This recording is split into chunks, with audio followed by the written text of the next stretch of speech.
ये कोशिश की जा रही है कि वहाँ पे इनकी तरफ से जल्द पहुँचा जाए। फिलहाल इस जगह पे हम देख रहे हैं कि सिर्फ सायरन्स बज रही हैं और जो ये सारा एक्शन है ये आप न्यूज़ 18 इंडिया पे एक्सक्लूसिवली देख रहे हैं। न्यूज़ 18 इंडिया की टीम है रियल ग्राउंड ज़ीरो पर। ये देखिए, तो ये हालात हैं, यहाँ पे लगातार रेस्क्यू ऑपरेशन की टीमें आ रही हैं।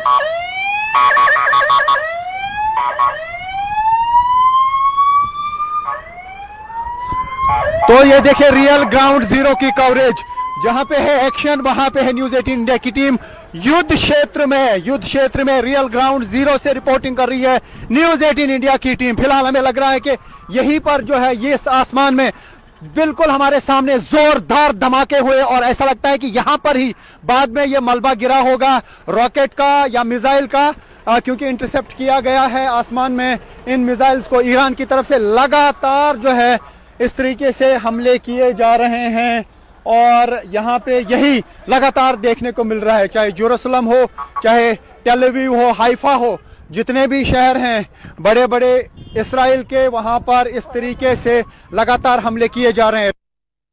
हमले में 175 बच्चों की मौत का दावा था, लेकिन अब इस पर व्हाइट हाउस की ओर से स्टेटमेंट सामने आया है। उनका कहना है कि ईरान जो है वो इस पूरे मामले को लेकर दुष्प्रचार कर रहा है और अमेरिकी हमले में 175 मौतों का दावा ईरान की ओर से किया गया था। ऐसे में अब इसको लेकर के व्हाइट हाउस की ओर से ये बयान सामने आया। दरअसल व्हाइट हाउस का कहना है कि अमेरिका नागरिकों को निशाना नहीं बनाता है और अटैक को लेकर दावा करते हुए उसने ये भी कहा कि ईरान इस मामले में दुष्प्रचार कर रहा है। Not that we know of, Sean, and the Department of War is investigating this matter, and I would just tell you very strongly, the United States of America does not target civilians, unlike the rogue Iranian regime that targets civilians, that kills children, that has killed thousands of their own people in the past several weeks, and uses propaganda quite effectively, and unfortunately many people in this room have fallen for that propaganda, so I would caution you from pointing the finger at the United States of America when it comes to targeting civilians, because that's not something that these armed forces do. तो America और Iran के बीच बढ़ते तनाव के बीच एक बड़ी खबर सामने आई है। हिंद महासागर में अमेरिकी पनडुब्बी ने एक ईरानी युद्धपोत पर हमला करके उसे डुबो दिया है। श्रीलंका के तट के पास ये हमला हुआ है। श्रीलंका के डिप्टी फॉरेन मिनिस्टर के दावे के मुताबिक ईरानी वॉरशिप पर हुए इस हमले में कम से कम 80 लोगों की मौत हुई है।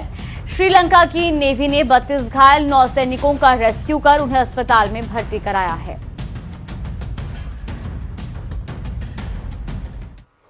The first sinking of an enemy ship by a torpedo since World War II. Like in that war, back when we were still the War Department. अगला टारगेट कौन है? ईरान में सर्वोच्च नेता अली खामेनी की हत्या का बदला लेने के लिए ईरान कहां-कहां मिसाइल दागने जा रहा है। ईरान के टारगेट पर इस वक्त इजराइल की टॉप लीडरशिप है।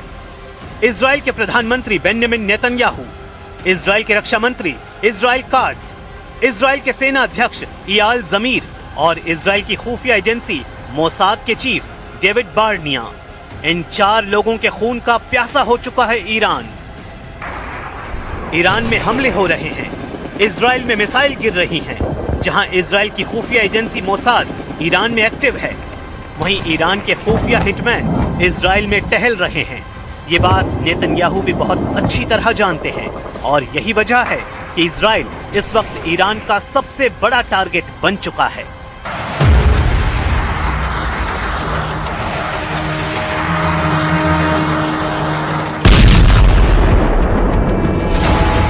पश्चिमी यरूशलेम में मिसाइल अटैक, टेल अवीव के करीब बेत शेमेश में हमला।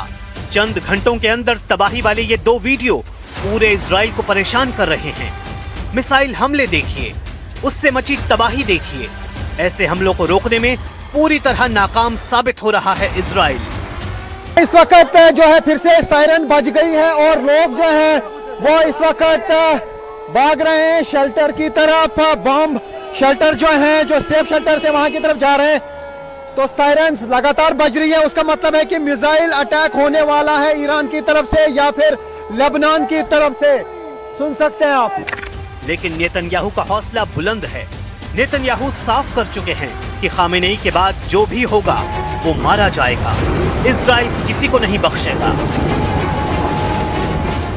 אתמול חיסלנו את הרודן חמינאי, יחד איתו חיסלנו עשרות מבכירי משטר הדיכוי. כוחותינו הולמים עכשיו בלב טהרן בעוצמות הולכות וגוברות, וזה רק ילך ויתגבר עוד יותר במהלך הימים הקרובים. ועם זאת, אלה ימים כואבים. אתמול כאן בתל אביב, ועכשיו בבית שמש, איבדנו אנשים יקרים. इजराइल को सबक सिखाने के लिए ईरान सिर्फ मिसाइल ही नहीं दाग रहा, बल्कि ईरान का कुख्यात शाही ड्रोन भी इजराइल में हड़कंप मचा रहा है।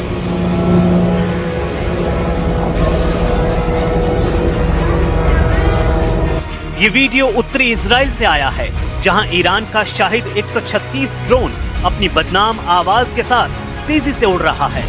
इजराइल के आसमान में शाहिद ड्रोन के पहुंचने का मतलब है इजराइल का एयर डिफेंस सिस्टम नाकाम साबित हो रहा है। ये ड्रोन 2000 किलोमीटर दूर से उड़कर इजराइल पहुंच गया और इजराइल इसे रोकने में फेल हो गया। ईरान के हमले बता रहे हैं कि उसकी मिसाइल लगातार तैयार है। ईरान पर हर हमले का मुंहतोड़ जवाब दिया जाएगा। इजराइल के शहर ऐसे ही दहलते रहेंगे, चाहे वो तेल अवीव हो, हाइफा हो या फिर कोई भी मिलिट्री अड्डा। ईरान वहां ऐसी तबाही वाले हमले करता रहेगा। ईरान और इजराइल का युद्ध हाइपरसोनिक दौर में पहुंच चुका है। ईरान की हाइपरसोनिक मिसाइलों ने इजराइल में तहलका मचा दिया है। फत्ताह जैसी मिसाइलों का इस्तेमाल तेज हो चुका है और ये इजराइल के लिए बहुत बुरी खबर है। तेल अवीव और हाइफा में हो रहे हमले ईरान की मिसाइल पावर को बार बार साबित कर रहे हैं। नेतन्याहू का मिसाइल डिफेंस या कहें कि ईरान को रोकने वाली सबसे बड़ी फौलादी दीवार अब शीशे में तब्दील हो चुकी है।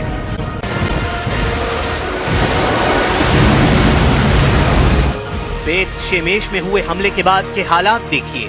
यहाँ ऐसी तबाही हुई और इतनी जान गई कि तेल अवीव से लेकर वाशिंगटन डीसी तक हड़कंप मच गया। यहाँ पर मिसाइल गिरी तो बंकर तक फटकर तबाह हो गया और वहाँ मौजूद कई लोग मारे गए। इजराइल को सबसे ज्यादा दहलाने वाली फत्ताह मिसाइल नेतन्याहू के लिए बहुत बड़ी चुनौती बन चुकी है। ईरान की फत्ताह एक हाइपरसोनिक मिसाइल है जिसकी रेंज 1400 से 1500 किलोमीटर बताई जाती है। इस मिसाइल की रफ्तार मैक 15 तक है, यानी ये 18,000 किलोमीटर प्रति घंटे की रफ्तार तक पहुंच सकती है। इजराइल का मिसाइल डिफेंस हाइपरसोनिक हमलों को रोकने में नाकाम साबित हो रहा है, लेकिन नेतन्याहू इस वक्त डिफेंस से ज्यादा ऑफेंस यानी आक्रामक होने पर ध्यान दे रहे हैं। אנחנו במערכה שבה אנחנו מביאים את כל כוחו של צה"ל כפי שלא היה מעולם למערכה הזאת כדי להבטיח את קיומנו ועתידנו. אבל אנחנו מביאים למערכה הזאת גם את סיועה של ארצות הברית, את ידידי נשיא ארצות הברית דונלד טראמפ, את צבא ארצות הברית, ושילוב הכוחות הזה מאפשר לנו לעשות את מה שאני מייחל לעשות כבר 40 שנה. להכות את משטר הטרור שוק על ירך. इजराइल पर हुए हमलों में जिन मिसाइलों ने तबाही मचाई है उनकी लिस्ट देख लीजिए, क्योंकि यही अब तक नेतन्याहू के लिए सबसे बड़ी परेशानी बनी है। इनमें सबसे खतरनाक फत्ताह 1 और खैबर शिकर मिसाइल शामिल हैं। इसमें कद्र और इमाद मिसाइल भी शामिल हैं। फत्ताह हाइपरसोनिक मिसाइल की रेंज 1400 किलोमीटर है। खैबर शिकन मिसाइल की रेंज 1450 किलोमीटर है। कद्र मिसाइल की रेंज 2000 किलोमीटर तक है और इमाद की रेंज 1700 किलोमीटर है। ये सभी मिसाइल इजराइल के खिलाफ ऑपरेशन में दागी जा रही हैं। तेल अवीव से लेकर हाइफा और अशदोद से लेकर बीर शीबा और शेफाल जैसे छोटे शहरों पर भी इन्हीं मिसाइलों से हमले हुए हैं। इसलिए ईरान के कमांडर जो वार्निंग दे रहे हैं उसे इजराइल बिल्कुल भी हल्के में नहीं ले सकता। ईरान के मिसाइल गोदाम लगातार एक्टिव हैं और उसके लॉन्च पैड लगातार रिलोड किए जा रहे हैं। इनमें सबसे ज्यादा खतरनाक है ईरान की फत्ताह मिसाइल। फत्ताह की खासियत है ये तेज रफ्तार के साथ अपनी दिशा भी बदलती है, यानी एक ट्रेजेक्टरी में हमला नहीं करती। ये पृथ्वी के वायुमंडल के अंदर और बाहर सभी दिशाओं से गुजर सकती है और जब टारगेट पर हमला करती है तो इसकी रफ्तार इतनी ज्यादा होती है कि दुश्मन का इसे देखना भी मुश्किल है। ये बात नेतन्याहू बहुत अच्छी तरह जानते हैं। ऐसे में इजराइल में अगला कहां धमाका होगा, कौन सी मिसाइल कहां गिरेगी, इसे लेकर इजराइल के मिसाइल ट्रैकिंग रेडार सिस्टम काफी प्रेशर में है। इन सबसे खास है अमेरिका का थार्ड मिसाइल डिफेंस सिस्टम, जो पूरे इजराइल को बचाने के लिए तैनात किया गया है। थार्ड 200 किलोमीटर की दूरी तक दुश्मन की किसी भी मिसाइल को मार सकता है। ये 150 किलोमीटर की ऊंचाई तक किसी भी मिसाइल को इंटरसेप्ट कर सकता है। अमेरिका के पास थार्ड की 7 बैटरियां हैं। एक बैटरी में 6 ट्रक माउंटेड लॉन्चर होते हैं। दुश्मन की मिसाइल को रोकने के लिए थार्ड सिस्टम के एक लॉन्चर से एक बार में 8 मिसाइल दागी जा सकती हैं। यानी पूरी बैटरी में कुल 48 इंटरसेप्टर मिसाइल होती हैं। इसे ऑपरेट करने के लिए 95 सैनिकों की जरूरत होती है। इजराइल में ऐसे 2-2 सिस्टम तैनात रहे, लेकिन क्या ये काफी साबित हुए? बिल्कुल नहीं। हाइफा और तेल अवीव में गिरती हुई मिसाइलों ने बताया है कि ईरान एक बार में सैकड़ों मिसाइल फायर करने की ताकत रखता है और उनको रोकना न इजराइल के बस की बात है, न ही अमेरिका इसमें 100% कामयाब रहा है। अगले 24 घंटे इजराइल के लिए बहुत खतरनाक होने वाले हैं। अगर नेतन्याहू ईरान के लॉन्च पैड वाले अड्डों को तबाह करने में नाकाम रहे तो समझ लीजिए इजराइल और अमेरिका को लगातार बड़े बड़े झटके मिलते रहेंगे। ईरान से युद्ध को लेकर अमेरिका और इजराइल को ऐसे सिग्नल लगातार मिल रहे हैं। महाभारत से शुरुआत होगी, केरमान शाह में फटेगा या साकेज में धमाका होगा।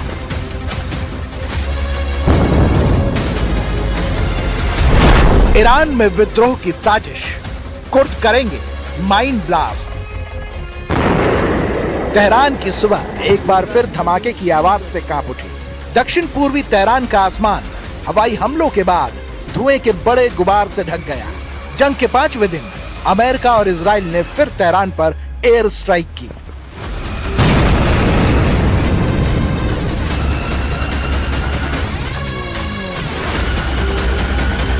אנחנו נערכנו גם בהגנה היטב, אנחנו לא מופתעים משום אמל"ח חדש שמצוי בידי האיראנים, ואנחנו נמשיך לפעול ולהגן על אזרחי מדינת ישראל גם בהגנה וגם בהתקפה. तो क्या ये अमेरिका के ईरान के खिलाफ ट्रेलर भर है? क्या अंदर खाने कोई और बड़ी वॉर प्लॉटिंग चल रही है? क्या अमेरिका की खुफिया एजेंसी CIA ईरान में विद्रोह की चिंगारी भड़काने की साजिश रच चुकी है? रिपोर्ट्स के मुताबिक